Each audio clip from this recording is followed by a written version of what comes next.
Hello दोस्तों, नमस्कार। आज की इस वीडियो के माध्यम से आपको बतलाएंगे टमाटर की उन्नत खेती।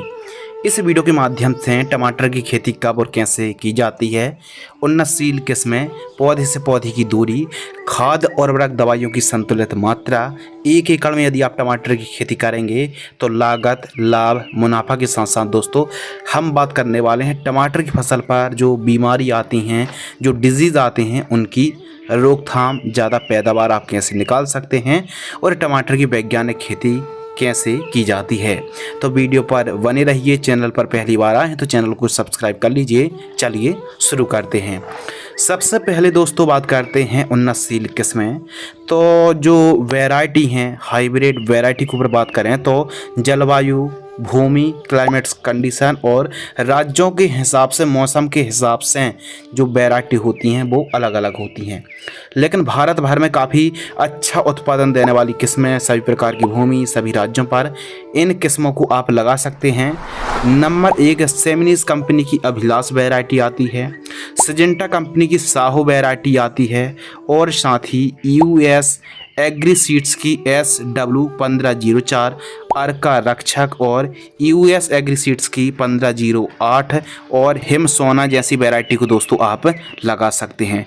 टाइमिंग के ऊपर बात करें तो वैसे तो आप 12 महीने टमाटर की खेती कर सकते हैं, लेकिन इसके लिए जो सही समय है बरसात के लिए जुलाई से अगस्त, गर्मियों के लिए अक्टूबर से दिसंबर के मध्य आप पौधरोपण कर सकते हैं। और जब भी आप पौधरोपण कर रहे हैं 25-30 दिन पहले आपको पौधशाला तैयार करनी पड़ेगी, नर्सरी तैयार करनी पड़ेगी। भूमि और खेत की तैयारी के ऊपर बात करें तो टमाटर की खेती वैसे तो सभी प्रकार की भूमि पर आप खेती कर सकते हैं, लेकिन काली भूमि, काली दोमट और चिकनी दोमट भूमि काफ़ी ज़्यादा टमाटर की फसल के लिए उपयुक्त मानी जाती है। मृदा की पीएच वैल्यू 5 से 7.5 तक चल जाती है, अधिक एल्कलाइन है। तो जब खेत की तैयारी कर रहे हों सल्फर की पूर्ति करें और सस्ते पर जिप्सम है, SSP जैसी खादों का आप इस्तेमाल कर सकते हैं जब खेत की तैयारी दोस्तों कर रहे हों। और खेत की तैयारी में 1 से 2 बार कल्टीवेटर, दक फैट तोतल से पहली और दूसरी प्लोइंग कराना चाहिए। खेत को एकदम समतल कराएं और मिट्टी को भुरभुरी कराने वाली यंत्र रोटावेटर, हैरो से ठीक तरीके से मिट्टी को भुरभुरी करा लेना चाहिए।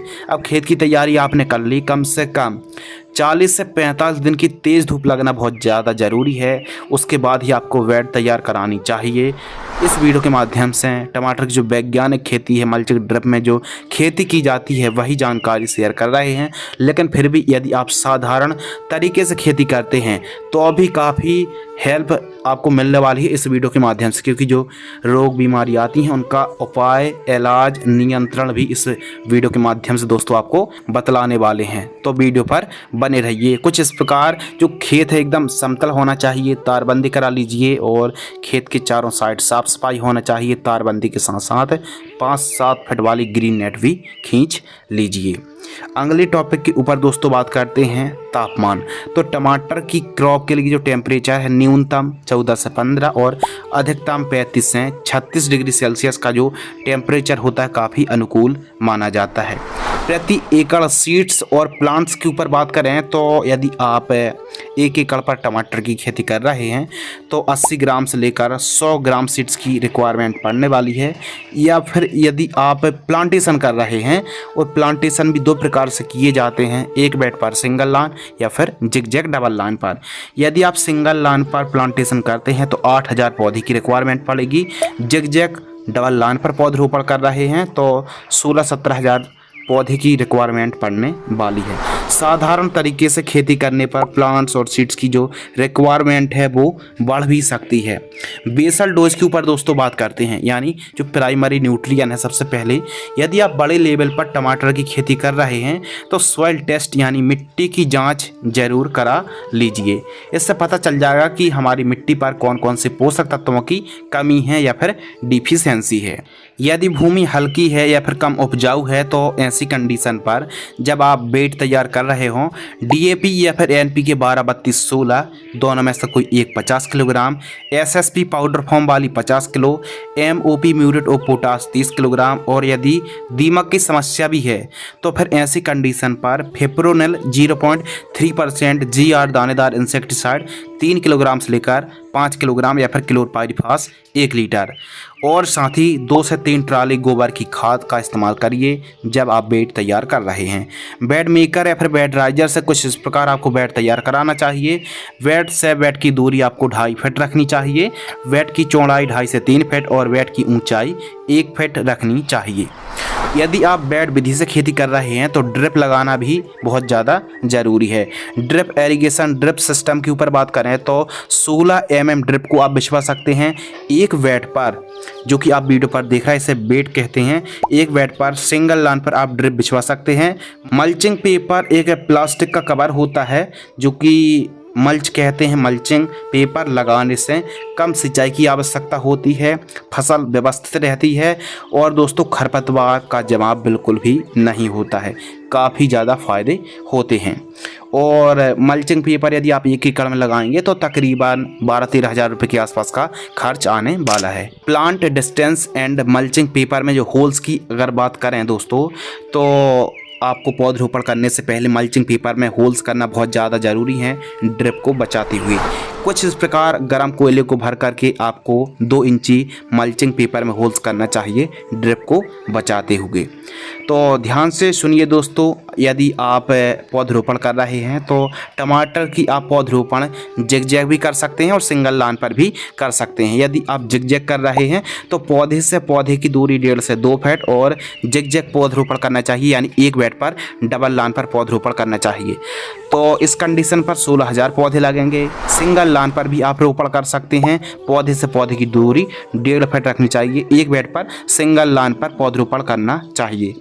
मल्चिंग पेपर में यदि आप जब होल्स कर रहे हों तो सिंचाई मत कीजिए। फिर जब मल्चिंग पेपर में होल्स हो जाएं फिर उसके बाद सिंचाई करिए, फिर पौधरोपण करिए। अगले टॉपिक के ऊपर बात करते हैं नर्सरी तैयार। अब नर्सरी तैयार करने की भी अलग अलग विधि हैं, मेथड हैं।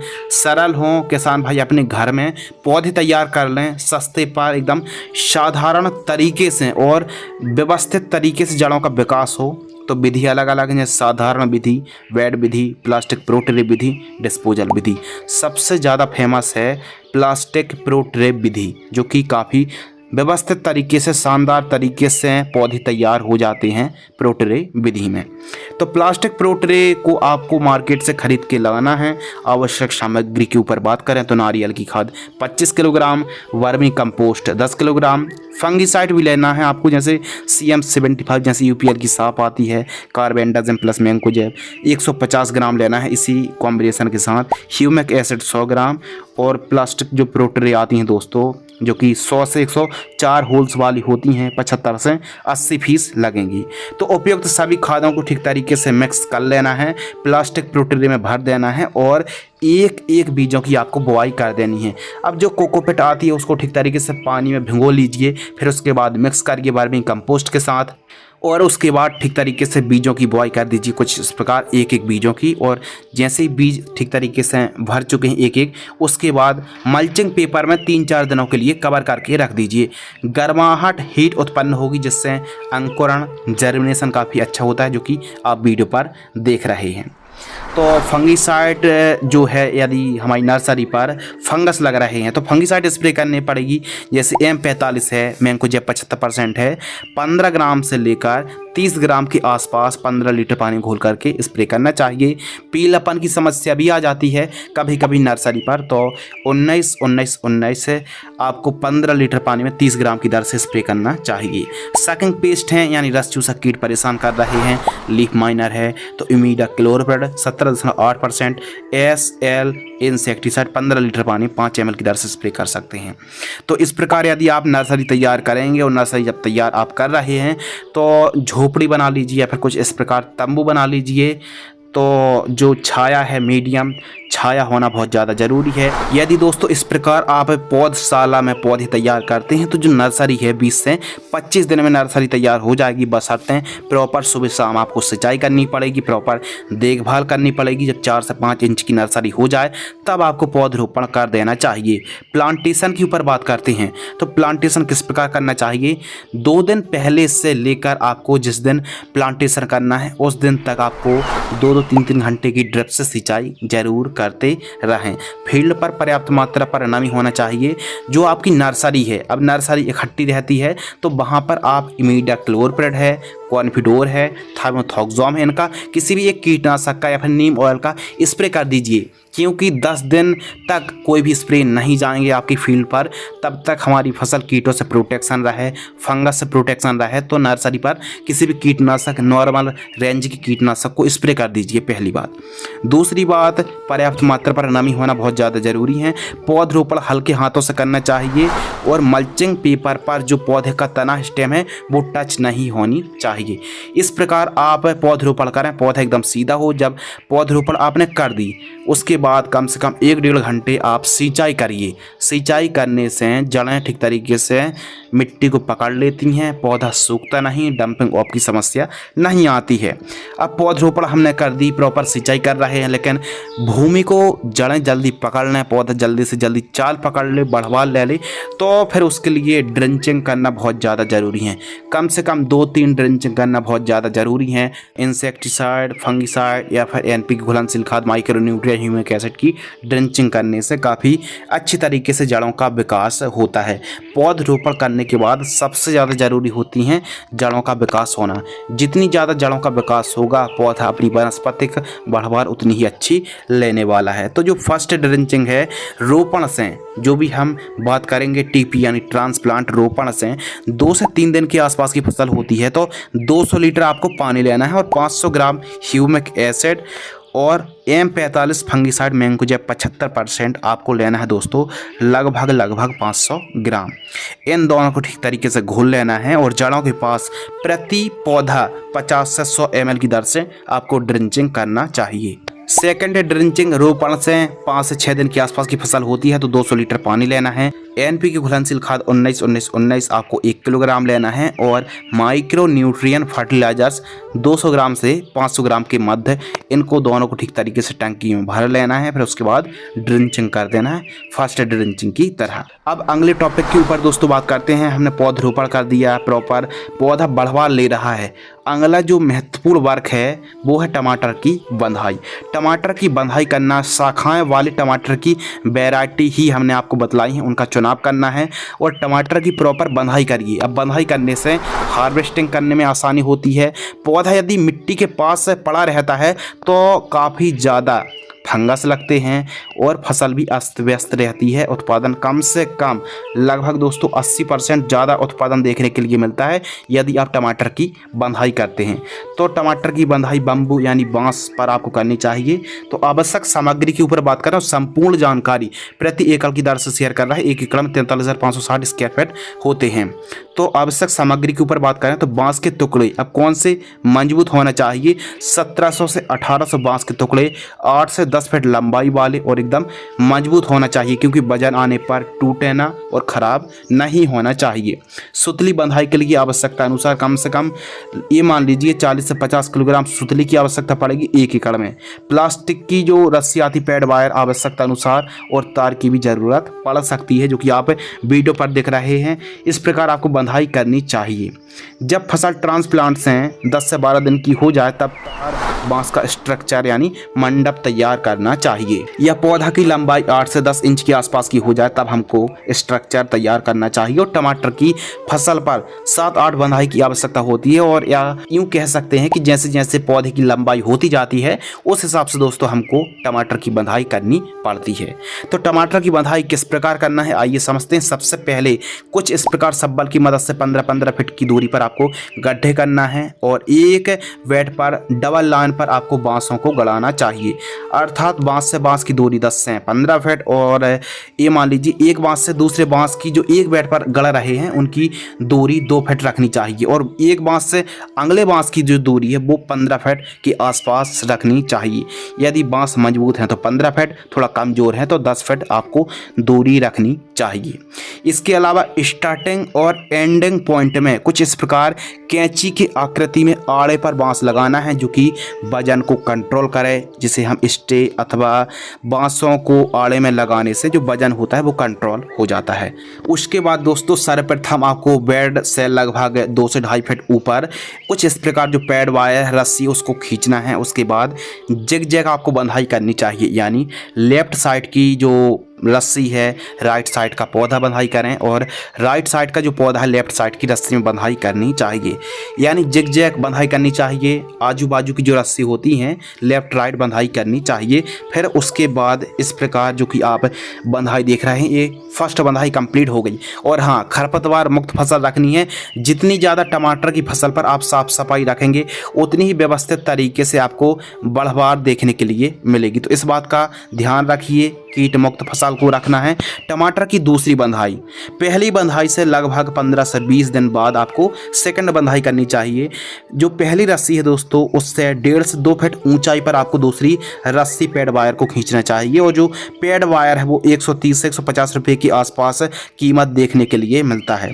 उसके बाद आपको सीधी आपको बंधाई करनी चाहिए, सीधी यानी जो पौधा है वहाँ से एकदम जो टहनियाँ जो डालियाँ इस साइड उस साइड हो रही हैं उनको ठीक तरीके से पैड वायर में बांध दीजिए। एकदम सॉफ्ट हैंड से बंधाई करिए, रस्सी को ज़्यादा टाइट नहीं करनी चाहिए। इसी प्रकार टमाटर में ऊपर और अंतिम जो रस्सी है 5-6 फीट के आसपास में आपको खींचनी चाहिए और जैसे जैसे शाखाएं टहनियाँ बढ़ती जाती हैं उसी प्रकार टमाटर की बंधाई करनी चाहिए। टमाटर की अधिकतम ऊंचाई 5 से 6 फीट तक दोस्तों जाती है। उसके बाद जैसे जैसे वजन बढ़ता जाता है फिर बंधाई हमको प्रॉपर करनी पड़ती है। अब टमाटर की जो बंधाई करने में देरी नहीं करनी चाहिए और रोपाई के पहले ही बांस के जो टुकड़े हैं उनकी व्यवस्था कर लेनी चाहिए।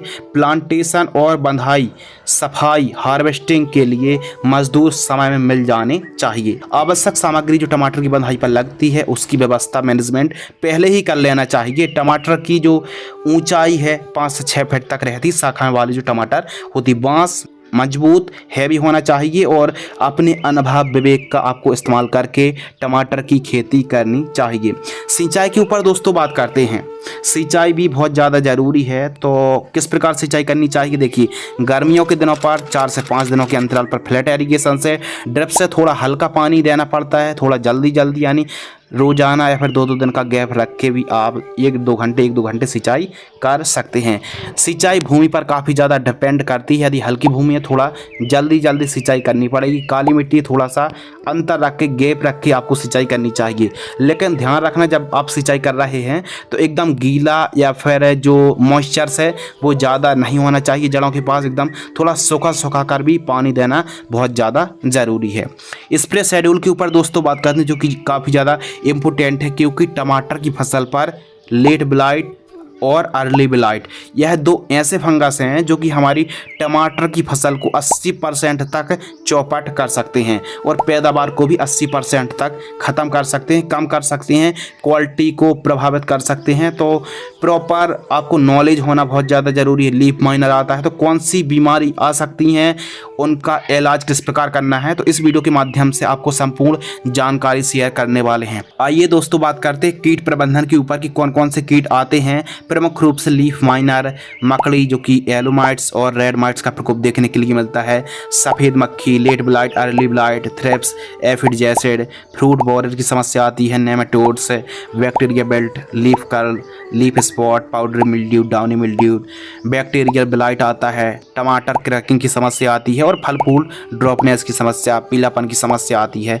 तो यह जो बीमारी हमने बताई, रोग डिजीज़ के नाम बताए, फंगस के नाम बताए, यह टमाटर की फसल में ही आते हैं। अब यदि कीट का प्रकोप हो जाता है या फिर फंगस का प्रकोप होता है तो उसे कैसे प्रोटेक्शन कर सकते हैं। लीफ माइनर के लिए जो कि आप फोटो पर देख रहे हैं, इन कॉम्बिनेशन को अप्लाई कर सकते हैं 15 लीटर की दर से। मकड़ी माइट्स, रेड माइट्स हो या फिर येलो माइट्स हो, माइट्स की समस्या है तो इनमें से कोई भी एक कॉम्बिनेशन को आप चला सकते हैं। इसके अलावा दोस्तों सफ़ेद मक्खी जिसे हम वाइट फ्लाई कहते हैं, इसकी रोकथाम भी आप कर सकते हैं स्टार्टिंग पर अलग, और यदि प्रकोप बढ़ता है तो उसके हिसाब से आप कॉम्बिनेशन को चला सकते हैं। इसके अलावा थ्रिप्स है, एफिड जैसिड है, इन तीनों का प्रकोप है तो इनमें से कोई भी एक कीटनाशक का स्प्रे कर दीजिए। फल छेदक की समस्या आती है जो कि फ्रूटिंग स्टेज पर काफ़ी ज़्यादा समस्या देखने के लिए मिलती है, तो इनमें से कोई एक कीटनाशक का स्प्रे वो भी 15 लीटर की दर से स्प्रे करना चाहिए और सिलिकॉन चिप को मिलाकर ही आपको स्प्रे करना चाहिए। इसके अलावा यदि ब्लाइट के ऊपर बात करें तो टमाटर की फसल पर पहले अर्ली ब्लाइट आता है, यानी जिसे अंगेती झुलसा कहते हैं। इनमें से कोई एक फंगिसाइड का स्प्रे कर दीजिए। लेट ब्लाइट आता है तो यानी जिसे पछेती झुलसा कहते हैं लेट ब्लाइट को, तो इनमें से कोई एक फंगिसाइड का आप स्प्रे कर दीजिए और बीच बीच में करते रहिए। बैक्टीरियल स्पॉट की समस्या आती है तो इसके लिए आपको जो डोज कॉम्बिनेशन दिखाया जा रहा है इनको अप्लाई कर सकते हैं। पाउडर मिल्ड्यूड आता है, बैक्टीरिया बेल्ट आती है। अब बैक्टीरिया बेल्ट के लिए स्प्रे नहीं बल्कि आपको ड्रिंचिंग करनी पड़ेगी। रोक फंगिसाइड या फिर बायर की एलेट की आप ड्रिंचिंग कर सकते हैं और प्रिवेंटिव में जो ट्राइकोडर्मा आती है उसकी 200 लीटर पानी में मिक्स करके घोल करके आपको सॉइल एप्लीकेशन से चलाना चाहिए। टमाटर क्रैकिंग की यानी टमाटर फटने लगते हैं, इसके लिए बोरॉन और कैल्शियम नाइट्रेट को ड्रिप से आप चला सकते हैं, जो कि डोज वीडियो पर देख रहे हैं। फल फूल की भी समस्या आती है, इसके लिए आप कॉम्बिनेशन देख ही सकते हैं। बढ़वार के लिए कोई एक प्लांट ग्रोथ प्रमोटर का स्प्रे कर दीजिए। फल फूल ड्रॉप हो रहे हैं या फिर फल झड़ने की समस्या आ रही है तो फिर कोई एक प्लांट ग्रोथ रेगुलेटर का आप स्प्रे कर सकते हैं। टमाटर की फसल पर दोस्तों कम स्प्रे करने पड़े या फिर थोड़ा सा हमारी फसल को कैसे प्रोटेक्ट कर सकते हैं, ज़्यादा कीटनाशक का स्प्रे ना करना पड़े, तो इसके लिए प्रॉपर आप नीला और पीला स्टिकी जो ट्रैप आते हैं, ब्लू और येलो जो ट्रैप आते हैं, उनका आपको 1 एकड़ में 20 पीस इंस्टॉलेशन कराना चाहिए। इसके अलावा लाइट ट्रैप आता है, बीच बीच में गेंदे की 2-4 लाइन लगा दीजिए। प्रॉपर ग्रीन नेट खींच के प्रॉपर साफ सफाई रखिए। और खरपतवार कंट्रोल के लिए ज़्यादा बेहतर है कि रासायनिक की तुलना पर निराई गुड़ाई करें, साफ सफाई बनाए रखें और दोनों बेड के बीच में भी यदि खरपतवार उग जाते हैं तो वहाँ पर भी साफ सफाई करना बहुत ज़्यादा ज़रूरी होता है। तो इस हिसाब से दोस्तों आपको स्टार्टिंग पर नीम ऑयल है, इमीडा क्लोरपेड है, एसिटाइमप्रेड है, इनके स्प्रे आप ले सकते हैं। बाकी जैसे जैसे फसल वृद्धि करती जाती है उस हिसाब से आपको स्प्रे शेड्यूल आवश्यकता अनुसार चलानी चाहिए। स्टार्टिंग पर महंगे कीटनाशक, फंगिसाइड या फिर टॉनिक स्प्रे की आवश्यकता बिल्कुल भी नहीं रहती है। यदि आप ऐसा करते हैं स्टार्टिंग पर ही, जब फसल छोटी स्टेज पर होती है, महंगे कीटनाशक का स्प्रे कर देते हैं तो फिर बाद में वही कीटनाशक काम नहीं कर पाती, कीटों पर रेजिस्टेंस पावर आ जाती है। यह था दोस्तों स्प्रे शेड्यूल। अब बात करते हैं फर्टिगेशन शेड्यूल यानी खाद का शेड्यूल।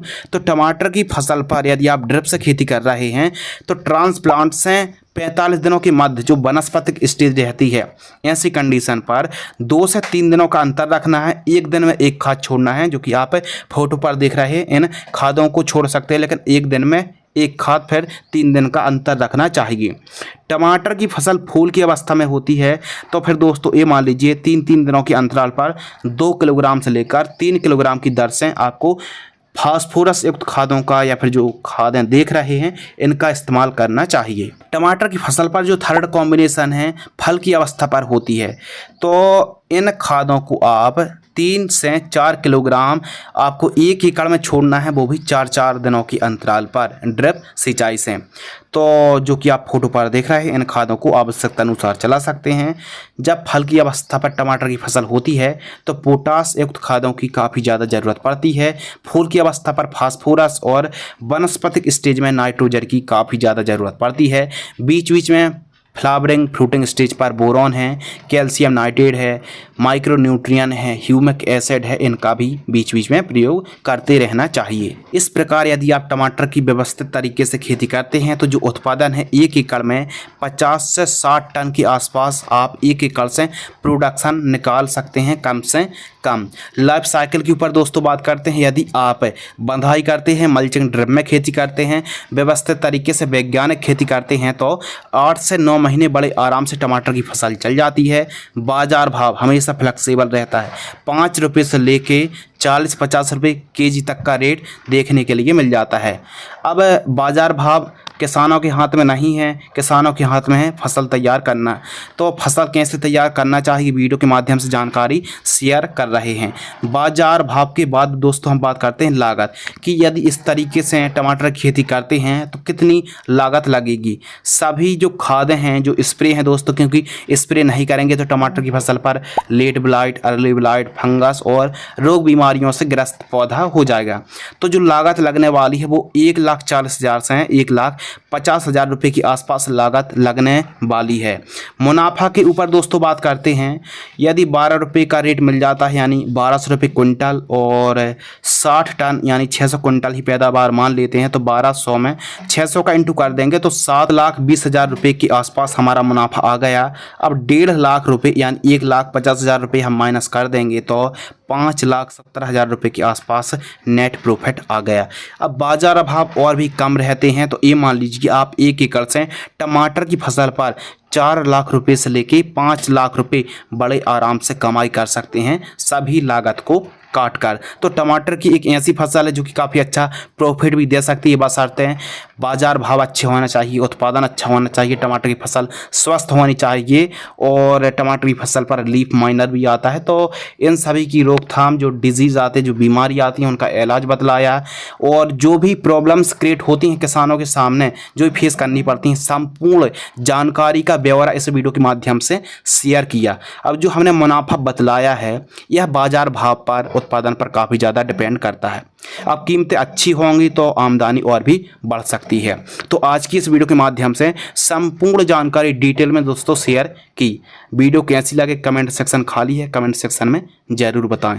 वीडियो को आपने अंत तक पूरा वॉच किया, वीडियो को अंत तक देखने के लिए आपका दिल से बहुत बहुत शुक्रिया, धन्यवाद।